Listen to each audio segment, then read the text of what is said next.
Welcome to the Notorious Scoundrels, a Star Wars Legion podcast bringing you the latest news, general perspective, and competitive discussion.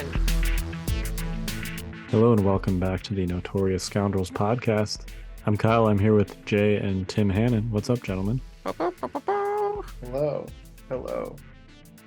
Kyle, for me, it's the direct eye contact with the camera. If you're listening to this on the podcast side of things, I encourage you to watch the YouTube video. It's just a late night eye contact. It's great. It's good. It's important. It's important to look. It's people have a tendency to look at the pictures on the computer when they're doing Zoom or something like that. You got to look directly into the camera lens. Otherwise, it's going to look weird.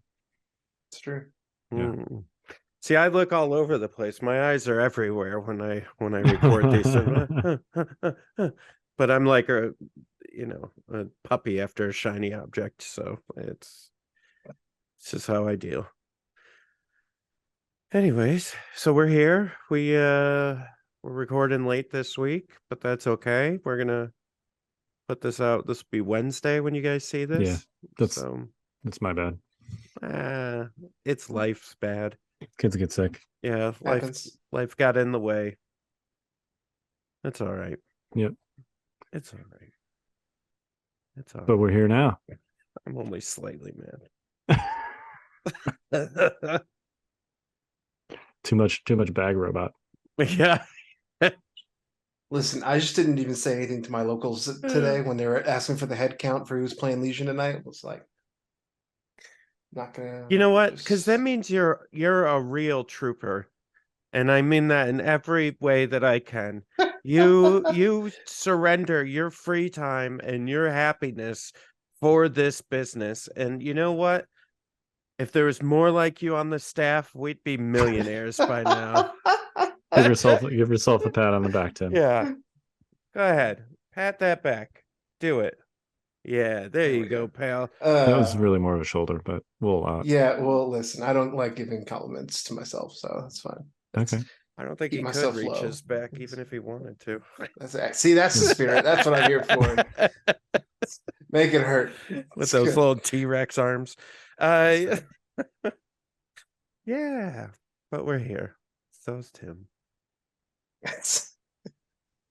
Listen, part of being an adult is realizing none of your time is actually free anyway, so who cares? That's true. There's no such thing. Do you know how much that crushes my soul? My entire life, yes, I've been trying to be free. That's all I've ever wanted. I have a problem with authority. I have a problem with people telling me what to do. My entire life I've had this. To realize I'm the most free I could ever be, and I'm still not free.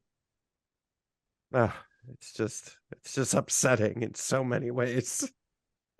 It's what you do with that lack of freedom that counts. It's fine. Man, a real downer to start the episode. I'm never gonna be free, boys. And that's okay. It's not okay. I'm very upset by this.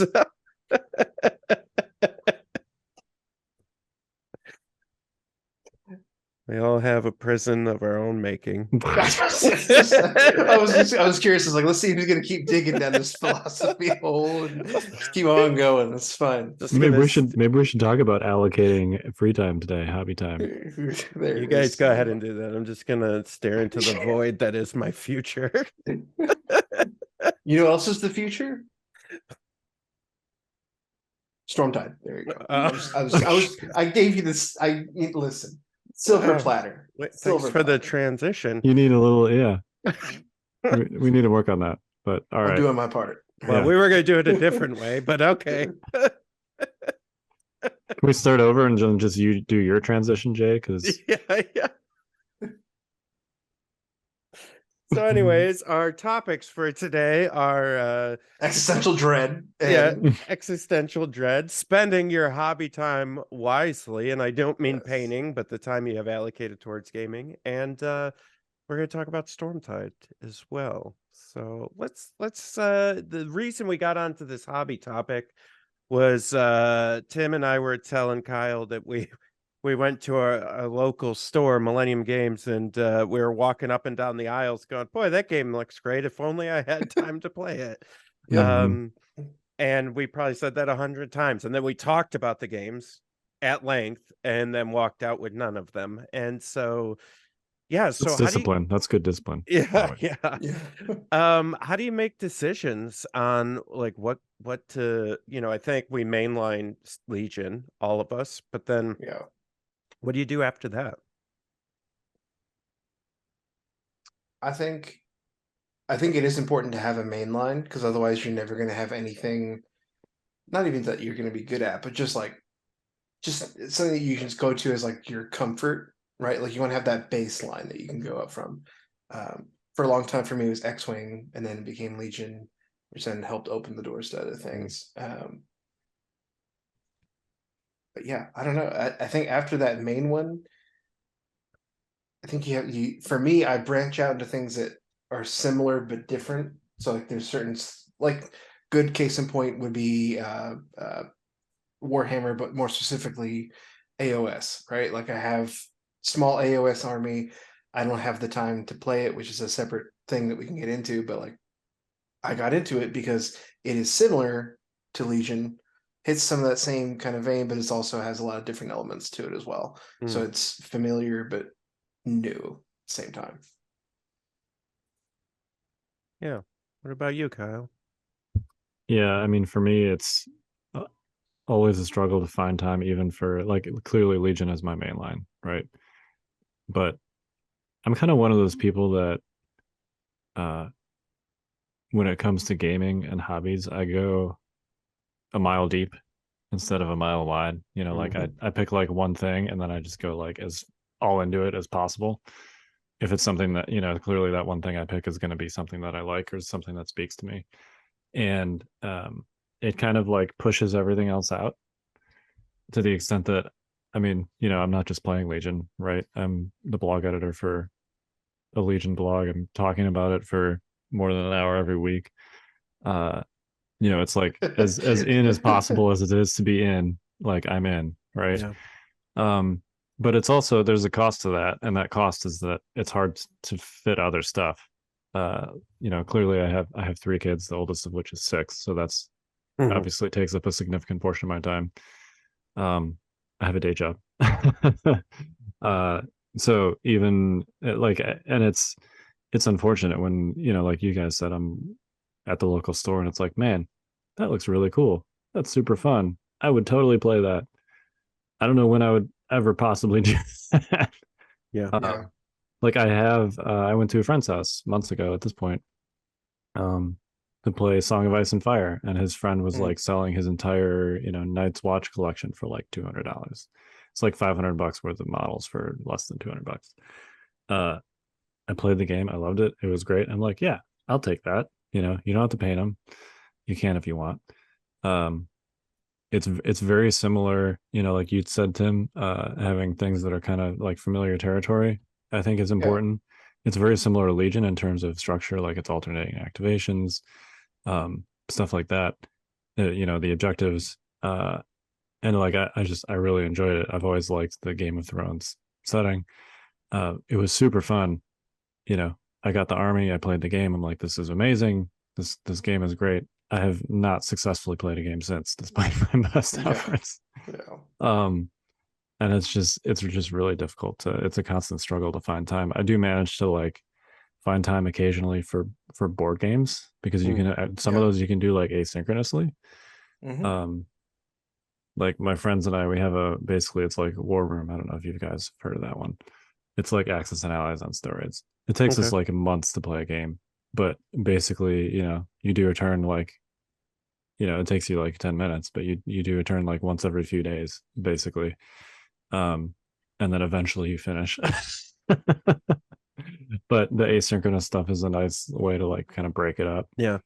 Where normally like you need 6 to 8 hours to play a board game like this, you can kind of get that fix. It's not as good as the real thing, but for me, I find like because Legion takes so long that my taste for long lasting games is lower. Like I'm not as interested. And so yeah, I think like one-off board games like they are going to take like an hour or something. I'm going to be honest with you guys. I'm in real trouble with MCP. Like I, as in you really enjoy it. Yeah, he yeah, really likes it. Yeah, because we were talking I'm about this on Saturday. I'm like obsessed with it. I'm obsessed. Yeah. And That's fine. but I'm I doing wouldn't the say that's in same. trouble. I'm doing kind of what you said, Kyle, where I'm going a mile deep, and which is I've picked an affiliation. I picked the Avengers. I'm only playing Avengers. I'm not like because in MCP you could put anybody like together, Yeah. and I'm not doing that. I just picked if it's a character that's affiliated with the Avengers and the Avengers affiliation list, that's what I'm playing. I've picked about 12 to 15 that I'm gonna like rotate through, and I'm fully painting them, and I'm getting everything ready, and I'm like dedicating to just those, which for lead, right, like 15 models is nothing. It's nothing. Yeah. Well, that's what I was going Although to say. I was like, they're that's super detailed. It's not Yes. like painting yeah. 15 Oh, stormtroopers. No, yeah, but I find it that's goes true. fast. It's faster because you're like purpose driven, Yeah, that's fair. and Yeah. instead of being like, oh, I've got to do this 20 more times, like, oh god, okay, I don't think I can like paint white armor 20 more times, but I could paint Hulk, and I can paint She-Hulk, and then I can Yeah, paint Falcon, like, you know what I mean, like that's that's fair. like Yeah. it's just more interesting. Yeah, the models are beautiful. I really like the game. um yeah, so I think that like generally I'd be playing a bunch of different stuff. I play Onslaught, but like that's a quick game and there's no painting. So like Oh, yeah, so true. So true. time to table That was is such a real easy. selling point for me. Yeah. You have no idea. I was like, oh yeah, easy, no problem. Yeah, and and right now I'm in a holding pattern, honestly, with Legion. I've kind of talked about this on other podcasts, Yeah. but I'm not really going to play anything until Ewoks come out. I'm waiting for Ewoks. I'm going to get them all. I'm going to paint them all up, and then I'll play again. But I'm just waiting for them because I don't know how it is for everyone else, but I get burnt out easily with Legion nowadays just because of everything else we have going on. And so I need to be careful and choosy what I dedicate myself to in the Legion sphere. Yeah, and I think Ewoks, I'm hoping, based on what we've seen so far, I think it's right, but I think they're going to be fun. And that's kind of what I need in Legion in order to keep me not burnt out, I guess. Or, I was going to say interested, but I'm interested either way. It's just keep my energy up. I thought I was going to get more burnt out after Worlds, and I think Kyle, you've talked about this before, but like, I thought for sure that I was just going to be like, all right, I'm done. I'm stepping away for a while. But for whatever reason, very unexpectedly, like Worlds really like energized me. It's like, okay, cool, like that's done, and now we have a fresh slate. Like, boom. Even though like I guess tournament season hasn't officially started yet, but whatever. Like you're getting ready, but like it's just I think there's a lot of things that are viable. Of course, there's some things that are stronger than others. Sure. But like, yeah, I don't know. I'm really excited for it, but I see where you're coming from too. Yeah, I don't know. I don't think it's not a knock on the game or the game state. It's just Yeah. my own Yeah.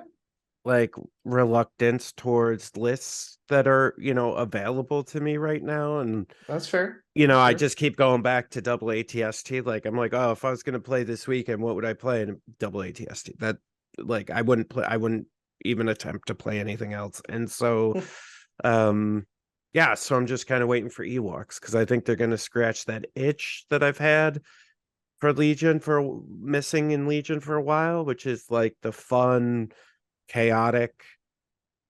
There isn't as much of that in Legion as You really are born to be an orc player. Like you oh really yeah, are. yeah. Like you're That's all I've ever been. Like literally orcs and goblins, man. yeah, That's you. Yeah. That's it.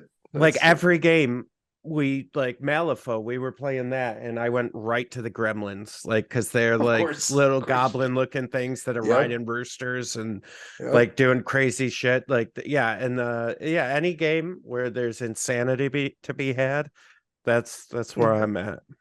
Well, and like that fits for MCP though, right? Because like MCP has like literally throwing terrain. I don't know of a whole lot of other games that you can throw terrain and like change the board state that much. And I don't know. I like MCP a lot. I just haven't dabbled and much, I but think the thing that we talked about this last week with Evan, but the thing that Evan and Kyle dislike about MCP, which is the randomness of the dice, that's one of my favorite parts of it, is it's because it's just pure chaos.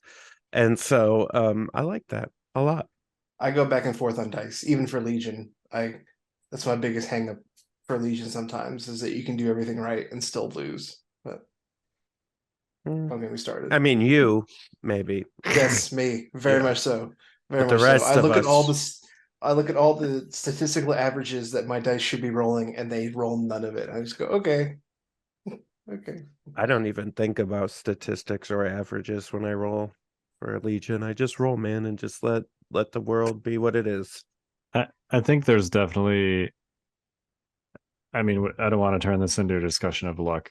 Oh yeah, do it. You won't. Mostly because we've talked about this before, somewhat recently. Yeah. I think there are definitely situations with Legion where you can play as well or slightly better than your opponent and still lose because of dice. I don't think.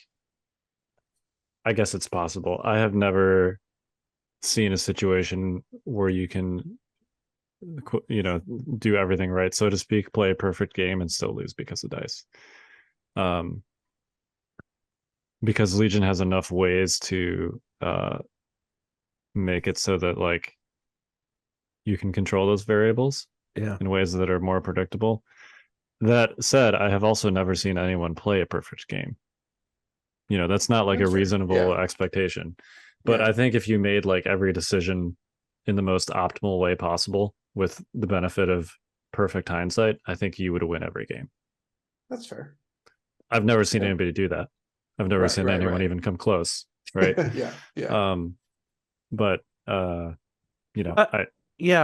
you think, okay, let me ask you this. Because in some cases, there's definitely the most optimal move, or not move as in move, but move as in tactic, right? But I think Legion, maybe half the time, I was going to say a majority, but maybe half the time, I don't know that there's always an optimal move. There's always usually like 3 moves or 2 moves that you could, you know what I mean, that you could be making that both would achieve success just differently. Kyle can probably speak to that better because he's more the stats guy than I am. But I'll just say, in my mind, one of the beautiful things about Legion is that there's so many variables at all the time. It's so open-ended. There's just so many things you could do.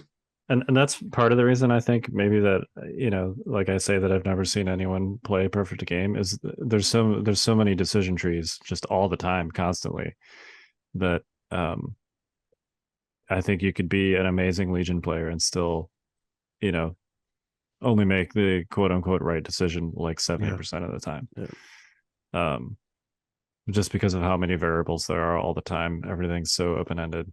Your decision tree all the time is just very complicated. So it depends on your setting too. Like if you're not like, and again, we were talking about this over the weekend. Like I was trying out Asajj. I really like, she's really cool. I want to try something other than Empire right now. So she's very finicky, but she's really interesting. I'm almost done painting her. Oh, look at that. Oh, nice. Mine is mine glued together? Nope, mine's in the box still. Yeah. That's right. I use Padme as a proxy for Asajj, but I had all of Asajj's cards. That's a bit of an odd proxy. You know what? It was a female, so I was like, boom, done. Yeah, but no lightsaber. Trooper model. That's okay. Good. That's I guess, Yeah. But it was interesting because my opponent also had Asajj. It was Asajj AAT versus Asajj AAT. But we had the conversation of there's so many decisions that we could be making right now. And like it was really cool to have such a almost mirror match, slightly different list, but it was really interesting in a practice setting because we could both really talk out our whole decision trees and all the choices And like you said, like all the different branches you could go down of like, what if I did this? What if I did this? And like there was one point where I dove with Asajj and I looked at him and I was like, listen, if we were in a tournament, I would not do this because I don't think this is really the right call. Like I think this is probably going to get me killed. But we're learning. We're having a good time. We're both learning how to play Asajj. I'm going to throw her out here, see what happens. And hey, she died. Now she did take out 3 activations, but it's like she didn't die for nothing. But yeah, so I think it just depends on your setting too. But yeah, that's one of the beautiful things. There's sure. So many different ways it could go. I've definitely had practice games where, I'm like, here's what I would normally do in this situation. We both know that this is what I would do in this situation. But that's not going to result in an outcome that is going to teach us anything. So how about we do this instead? Right. Like I've totally done that in practice games. Yeah. I think that's, and this is another topic we weren't planning on doing, but I think that's a great, like, winning the game isn't always winning, like the small battle isn't winning the war all the time, right? And so when you're playing someone at your local store or your buddy or something, you don't have to be victorious in that game to walk away with lessons, right? Sometimes it's about, and Evan and I do it all the time where I'm just like, yeah, this is stupid, but let's see what happens. And and you just do something crazy because you're like, I don't know, maybe this will spark some sort of feedback loop, that we can get out of this. And so I think that's one of the best things you can do, right? It's just go, and I did that with Luke when I first started playing him. I'm like, I just started throwing him at stuff like during practice games because it's just like, well, let's see how tough he really is, let's go.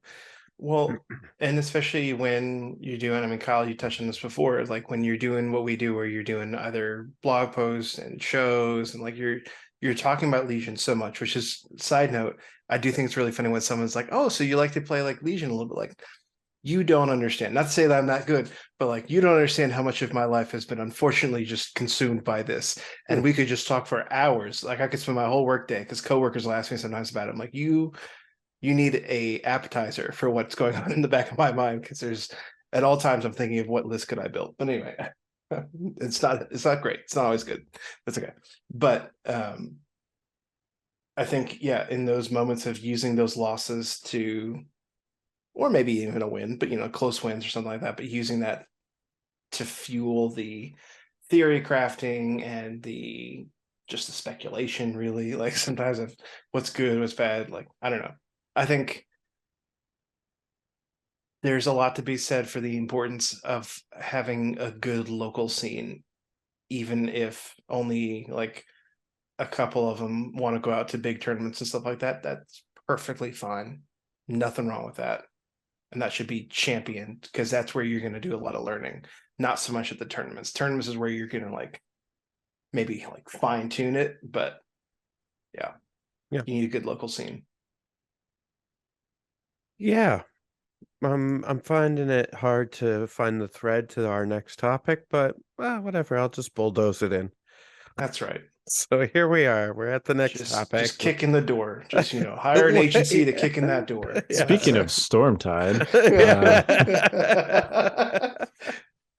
So, well, I think this goes along the line of playing Legion and playing in different ways and finding time for other stuff.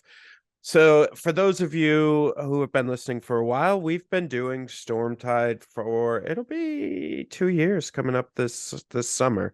And, originally it started as this focused narrative campaign that was about these 2 ships. They get, sucked into some sort of wormhole and they get pulled out of the Star Wars galaxy into our non-IP infringing galaxy. And so, that story has been going on. And last month that story finally ended. And a lot of the focus, I think originally when we did this, we were dipping our toes into RPG territory a little bit, we had some like minor skill trees that you could build your commander through and just like build out your commander how you wanted to. You could choose a battle force. That's right, we had battle forces way before they were cool and hip. And just saying, maybe they stole some stuff from us, I don't know. But yeah, so we had battle forces. They had different units you could have in quantities, just like shocker, just like the ones that are out now. But and then we just had this kind of narrative thread that went through. But the thing that always I've always wanted to do was go deeper into that, because it was a story about two commanders that we kind of were dictating their story, and it was just kind of like an insert name here kind of, but you're not really going to have a lot of choices about how this story's going. It's just basically we have a narrative that we're writing, and you're kind of adding to it. And so starting this month, we're starting a whole new version of Stormtide, and I'm going deep into RPG territory. So one of the cool things is there's a couple different things going on in Stormtide, but basically you're using your Legion units, anything you have available. You can mix and match factions and whatever. So you're basically gonna be on these missions in these different solar systems that we've created in our universe, and you get called in for something going on. And you're basically the admiral of like the fleet and the ship and all this stuff, and you are kind of setting up the battlefields and that sort of thing. But you also have the ability to have characters that they actually all start as a personnel in like whatever units have personnel units, so core, some of the special forces. So you can start off as a personnel, and you have to level up and earn your way up to commander if you want to be a commander. So you go from personnel to heavy to operative to commander. And you have to earn experience points. So basically what's happening now is in missions, what we did in the old Stormtide was you would earn victory points depending on what's going on, conditions. Some objectives and some conditions would grant you victory points, and then you spent those victory points leveling up your commander, right?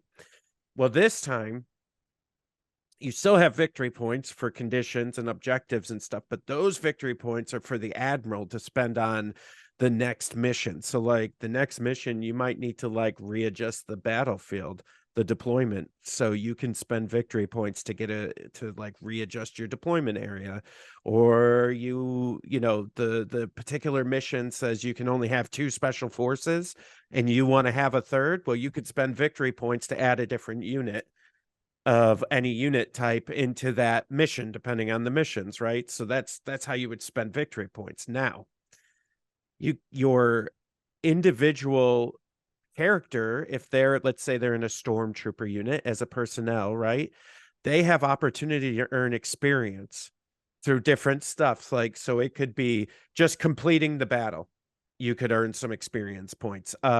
Defeating a unit or contributing to over 50% of a unit being depleted would get you experience points. Holding an objective gets you an experience points, that sort of thing. Here's where it gets crazy. I have introduced permadeath into this. So that character that you so lovingly have been building up can die. Just like any other RPG system. I was gonna say, you've just been building this all up so you could TPK people. So I could kill people. No, but that's the thing. So that experience points that you're earning in order to upgrade and go down these skill trees, you're gonna need that to also keep you to revive yourself. And so at each levels, you can only revive so many times. So even as a commander, if you've died in like 4 battles and you've revived yourself, if you die again, gone. And so I'm very excited about that. Let's see what else. In addition, this is cool. So with your character, we now are introducing species. So if you play RPGs, you have like classes and then, and then your race or species. So we're doing species. So the first thing you do is you pick what species your character is, and they get species bonuses towards their skill trees or whatever. So we have 7 different species. And then we also have, I believe hold on, let me load it up here. So we have 1, 2, 3, 4, 5, 6 different classes and class skill trees. And so actually what I'm going to do here, this is for you, Tim. Don't tell anybody I did this though, but don't tell it'll be our little secret. Don't tell my boss. Hold on, I'm gonna share this. I don't think Rachel listens, so you're okay. Yeah. So for those of you listening, we're on the YouTube, and I'm showing off the new Stormtide Codex. And what we're looking at now is the skill tree of the Lamplighter class. This is one of 6 classes.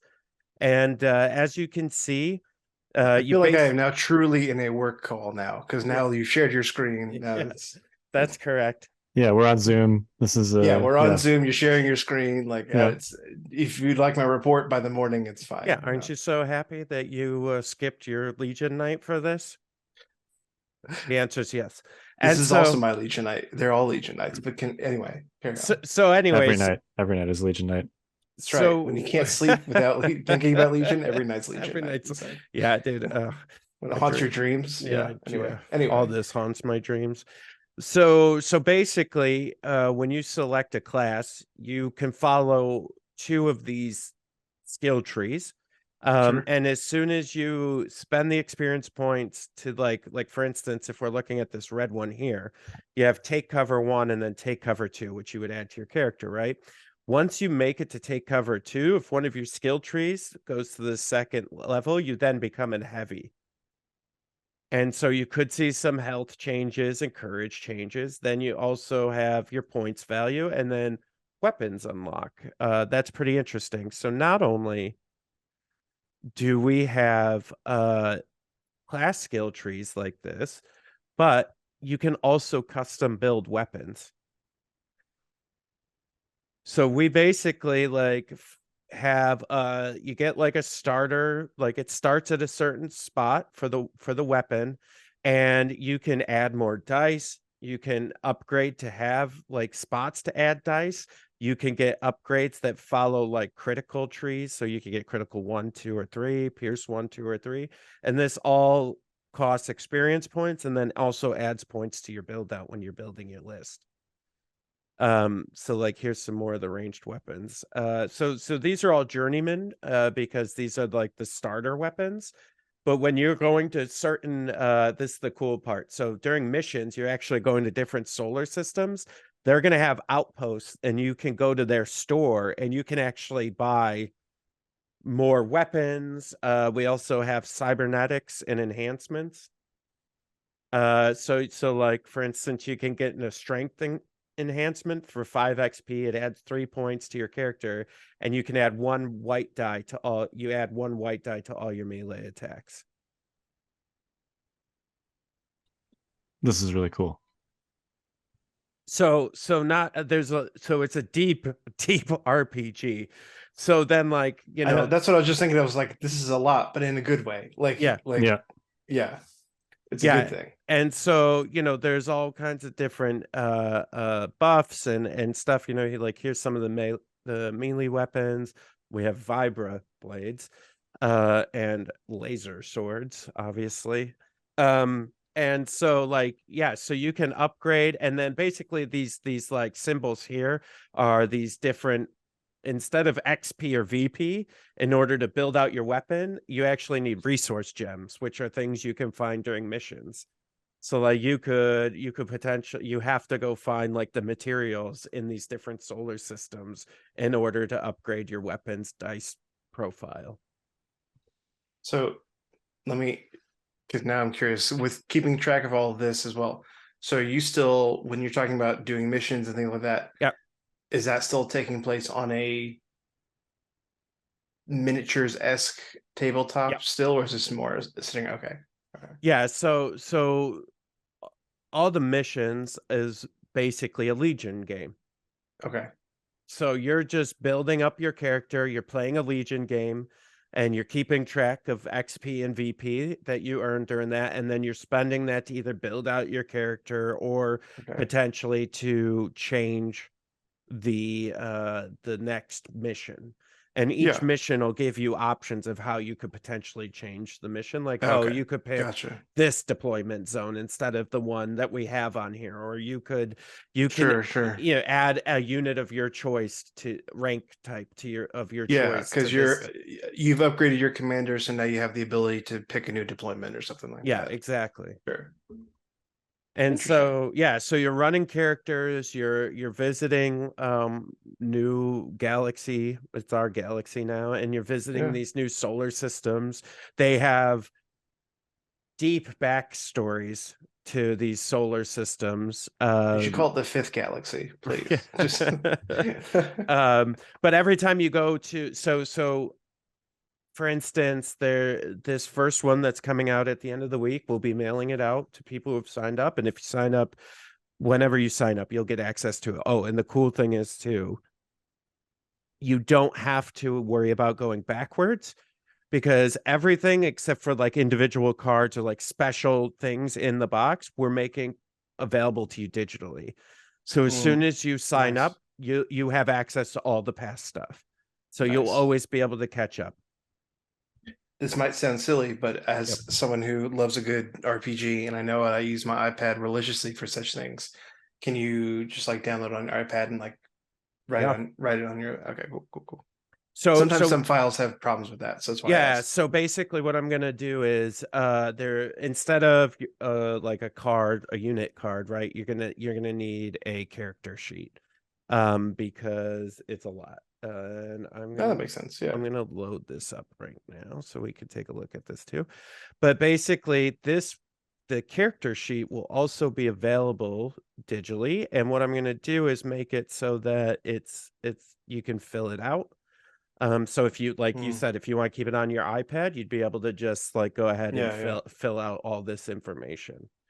So I dig it. This keeps track of your XP for you, what your current role is, whether you're personnel, heavy, operative or commander, your name, how many points you're worth, right? Because it's still list building for Legion, so you still need to like have a point value. What your class is, what your species is, how many times you revived, so that you can keep track of that. You can upgrade your defense dice for 4 XP. Whoa. I'd pay that immediately. Yeah. It's I mean, you could, but what happens if you die and you need those XP? I won't die as much because I have better defense dice, but anyway. Yeah. So upgrade slots, what upgrades slots you have, you could put, health and courage and speed are all variable, because depending on what class and what upgrades and enhancements you have. You're keeping track of what branches, skills that you have, so you keep track of all that here. And then cybernetics and enhancements. So a lot of these we're going to offer in cards, but there may be some that you need to put the name and what it does for you. And then you have, of course, a beginner's pistol and beginner's training for fighting, and they're both 1 white die, just because we want you to get those weapons. And then on the back of your character sheet's the Admiral's log. So you're keeping track of your mission, whether you won or lost, how much VP you collected, and then what gems were collected. Okay, I'm glad you showed that, because that's what I was thinking of too. Is like, how in the heck am I keeping track of all this? Yeah, stuff? It's all on this one sheet. And then actually, I even have on here you can write how much you spent and what your new total is, so that you're making sure you're keeping track of all that. That's cool. I dig that. Super excited about this. Now, here's my real meta question for you. How do you come up with species names? Because I can't come up with names for the life of me. Yeah. So we just made up words. No, I I mean, think, all words are made up. Like yes. like any good RPG, you just make them up on the fly. Yeah, so Right, actually exactly. Yeah. we have a writer, Matt, who does some of the writing for us for Stormtide. And so he actually created them based off of things he was connecting them to in our actual real world. And so I'm notoriously bad in any RPG I ever play. If I need to name something random, even if it's myself, like looking around, be like, fan tur Mick, Mike, Fanter Mike. There we go. Done. I did it. There we go. I've made a new name. That's it. so these are actually some of the species, and like what they do is they add. So they'll have a species bonus and then a class bonus. So the species bonus is basically a bonus you just get for being that species, and then the class bonus is if you are that species and then choose that the corresponding class, you then get that bonus as well. So, like for instance, the Acronians here, their first species bonus is called Radiant, and while they're performing melee attack, they add 1 black attack die to your attack pool. Their class bonus is for the emissary class, and if you choose the emissary class, you gain low profile. So, and we have 7 different species. Excuse you, go back to the gorilla man. I wasn't done. Thank you. Okay, now you're good. That's some perfectly coiffed gorilla hair right there. Yeah. It really is. say. Yeah, that's automatically I know what I'm doing.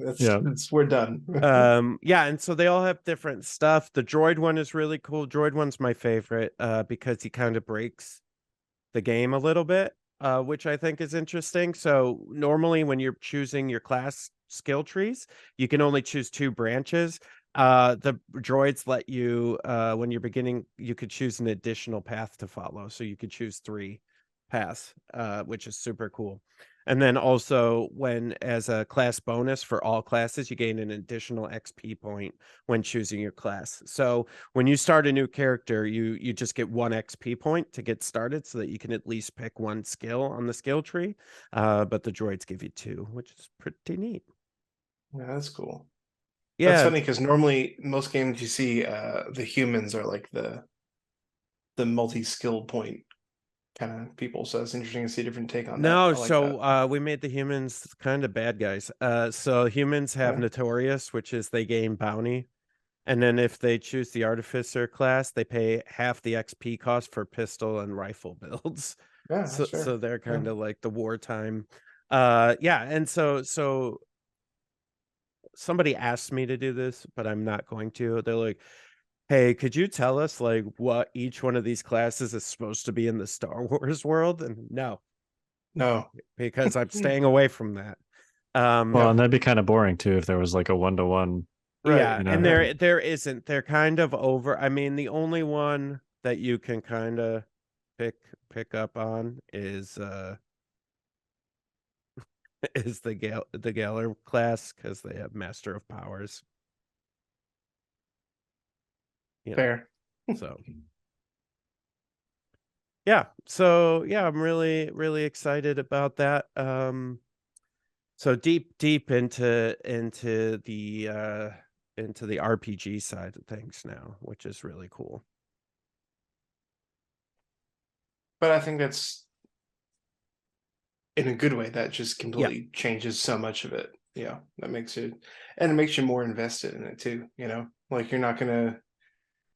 That's not the kind of thing that you're just gonna be throwing random lists around. Like okay, like now you have your central figure that you're gonna keep bringing, keep running. Right. Yeah. I take that. Yeah, and then my goal too with the whole digital thing is that like you'll always have access to like an updated codex and rules. So we're gonna keep updating that, and like I already have some things like we printed them already, but I already have some changes that I'm making. But because it's digital and you'll have access to it, it'll always be available. And then I'll probably do the blue text. Wink. As you should. Yeah. As you should. So yeah. Awesome. That's really cool. Yeah, I'm really excited about it. You'll have to come over and we'll try some. Yeah, I think that'd be great. Yeah, that's Tim and I we're trying to we were talking about hey, we need to have a game night, and but I was like, we need to force ourselves to pick to do it and put it on the calendar, because we've been saying this since Tim moved up, hey, we got to set up a game night, but it's just busy lives. Yeah.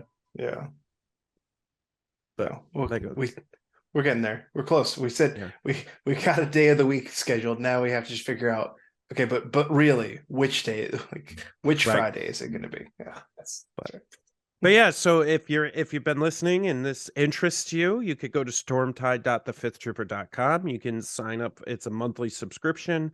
We have a digital version, which is all digital.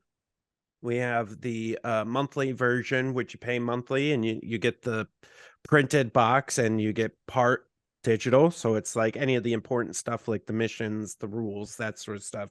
You don't get any of the special cards or tokens or stuff that we put in the boxes. And then quarterly, which you pay for the full quarter, and then we just ship it to you every month, and you get a little bit of discount for that. So yeah. So it's available now. We're heading into the first one. We will still be shipping through for the next couple weeks. So if you missed the shipping this week, if you sign up next week, we'll still ship you the first box. I'm going to do that for a couple weeks just to make sure everybody's caught up. But then after that, if you sign up after the next couple weeks, it'll just be you'll have access to box 1 digitally, so you'll be able to play, and then you'll get 2 when it comes out.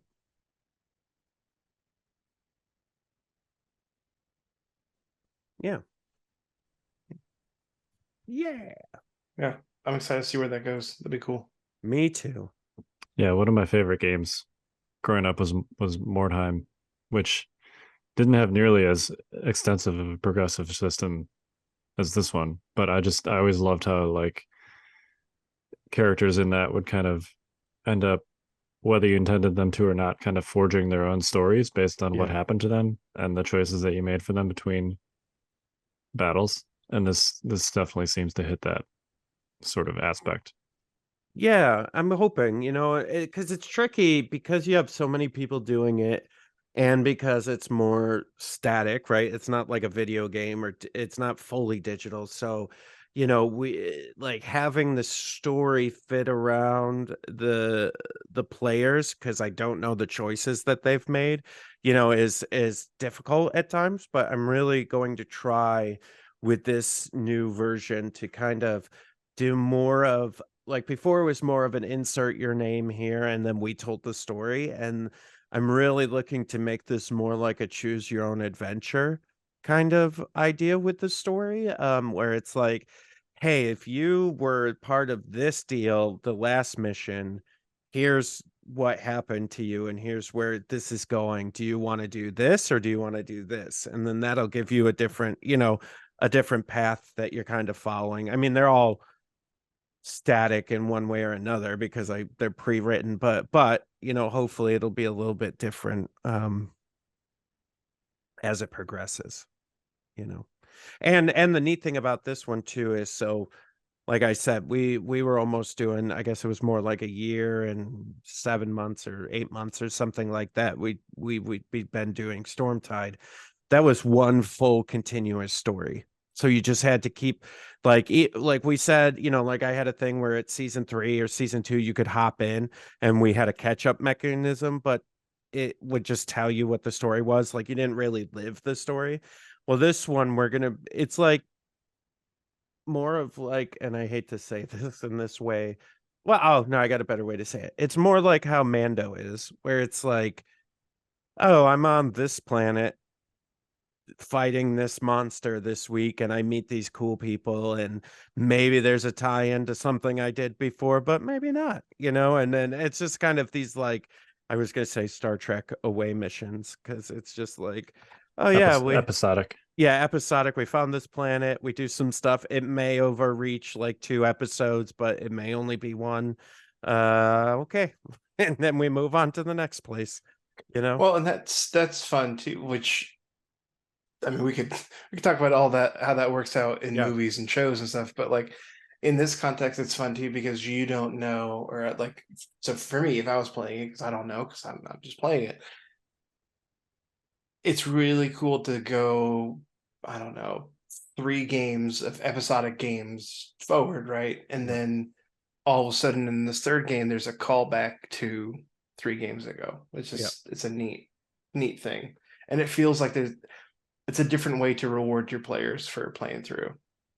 Yeah, and you know the interesting thing was with the old Stormtide, we could kind of track.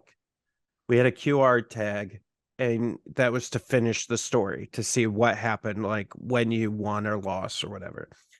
Well, when we did the numbers, it was like 8% of total Stormtide players were actually even reading those.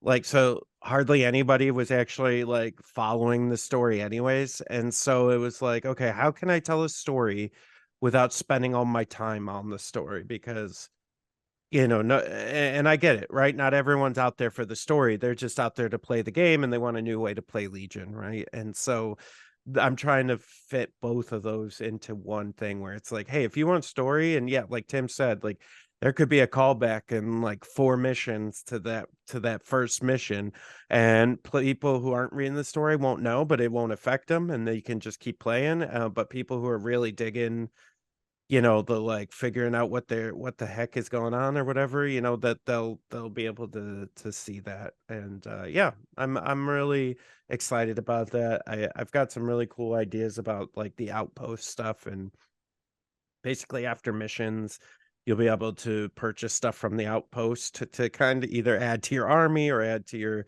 unit, you know, like an RPG. Like you go to the local store, right, and you buy up all the whatever you can get to level up your character if you have enough gold or credits or whatever. So yeah, I'm really excited about it. Yeah, it sounds really fun. I think it is. It's been a lot of work, so I'm just glad it's, you know, finally coming out.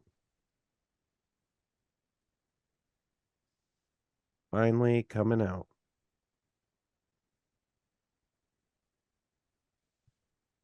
And this is how podcast